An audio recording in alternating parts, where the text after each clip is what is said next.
Presidente, eu sei que nesse início, por exemplo, um agente que muitos torcedores criticam, mas talvez por não saber o quanto ele já participou, aí vou falar do Carlos Leite, ele foi avalista do Vasco, na falta do crédito. Ele teve que deixar o dinheiro dele parado na conta, caso o Vasco não pagasse, utilizaria o banco o recurso dele. Como é que foi a sua relação no início com os empresários, em especial com o Carlos Leite, que a torcida tanto critica, mas que ele já ajudou tanto o Vasco? Ô, Fábio,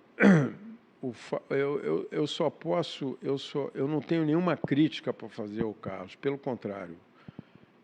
No início da nossa gestão, quando eu assumi, eu sabia que o Vasco tinha uma dívida bancária em que o Carlos Leite era o avalista.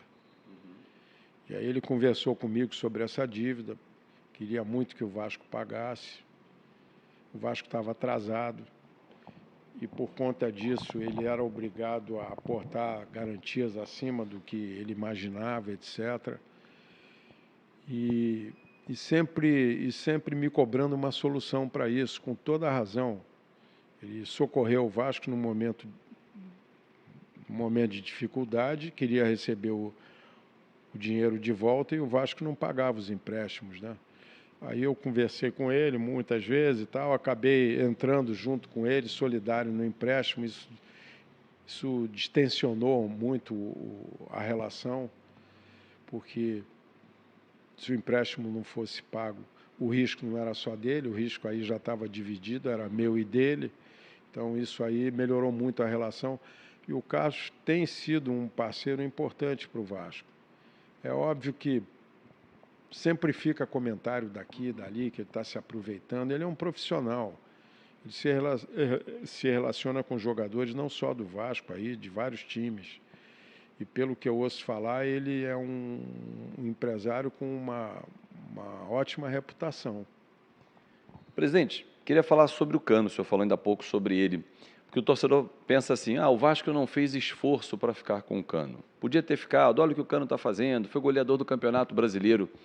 No segundo ano da sua gestão, tinha acabado o contrato dele, o Vasco não tinha nenhuma condição de fazer um esforço, de buscar um parceiro, olhando para trás hoje, que recorte o senhor faz, faria igual se fosse hoje, não hoje com a 777, mas se fosse o mesmo momento financeiro, o senhor se arrepende em relação ao Cano?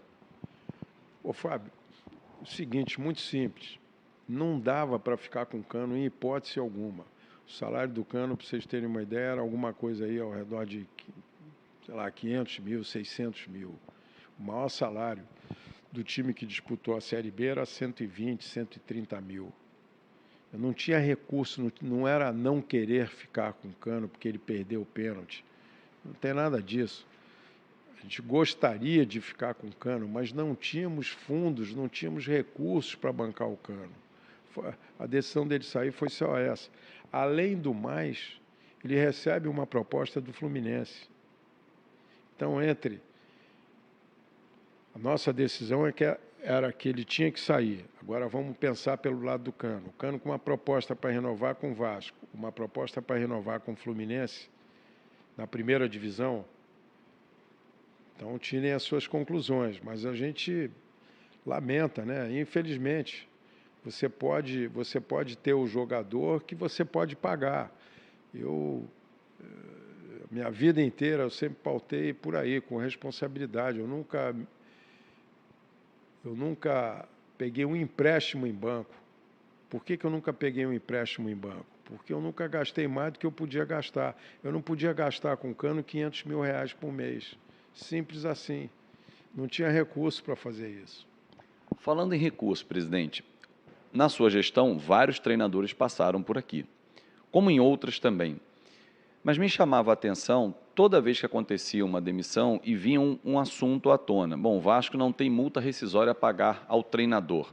Isso foi uma obrigação que o senhor fez para os contratos? Foi o Pássaro que trouxe isso? Porque na sua gestão, segundo eu sei, não há dívida com ex-treinadores, mas das outras gestões o Vasco até hoje paga. Não, todos os contratos, vamos colocar assim, todos os contratos que eu fiz com todos os treinadores que passaram, a gente colocava o seguinte, olha, a validade do contrato é enquanto você trabalha aqui. Se você sair, você vai ter mais um mês de trabalho, um mês de salário. Tá bom assim? Tá legal? Todo mundo aceitou. Então, isso virou uma regra. E nenhum treinador, que eu me recorde, nenhum treinador veio com uma imposição de colocar uma multa no contrato. Todos eles já sabiam, pelo primeiro que entrou e saiu, todos sabiam que, ao negociar o contrato, seria dessa maneira. Você vai receber o teu salário normalmente, e se você sair, você vai receber mais um mês de salário. Acabou. Então, qual é a resultante disso? Eu não tive nenhum treinador do Vasco na Justiça Trabalhista. Pagamos aí Sapinto e outros aí alguns milhões de reais, sendo que o Sapinto, então, ficou quantos meses no Vasco? Então, imagine o que a gente não também economizou de multa em cima de 8 treinadores que saíram. Então, isso é gestão, uma gestão mais responsável, né? Olhando o que pode pagar e o que pode fazer, né?